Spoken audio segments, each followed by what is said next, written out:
সরকারের নিকট বা সরকারের কর্মকর্তাদের নিকট আসা ছিল।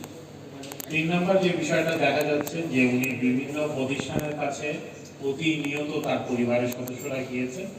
এবং সেখানে যে একজন পার্টিকুলার অফিসারের নাম বলছেন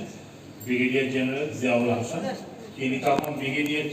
জেনারেল ছিলেন না, তিনি তখন র্যাবের ডিজি ছিলেন এবং র্যাবের প্রধান হিসেবে তিনি সেখানে অবস্থান করছিলেন,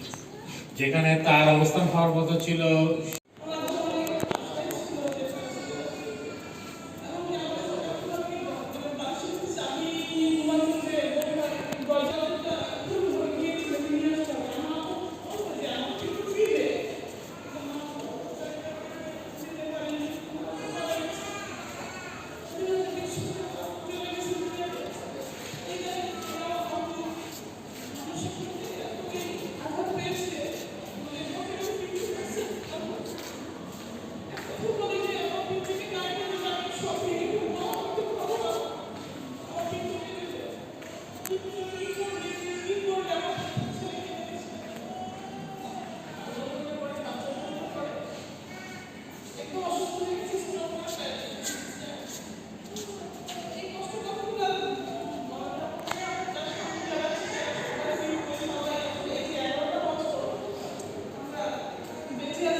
সেই জায়গাগুলো বলতে বা আপনাদের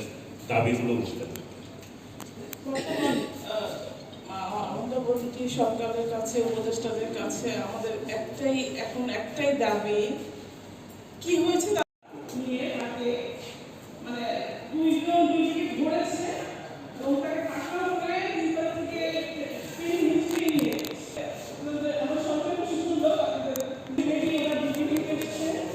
আমরা তারপর দিন কোনো আয়োজন করেন কিছু করেন আমরা যদি 24 ঘন্টার মধ্যে নিতে পারি তারপর দিন ভাবে অনেক কিছু করে তাদেরকে আমরা নিখোঁজ জিডি দিতে পেরেছি। এরপর থেকে শুরু একটা অসহায় ছিল কোথায় আমরা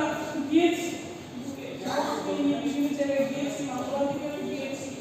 যাতে মানবাধিকার কোনো থেকে কোনো পাওয়া যায় এই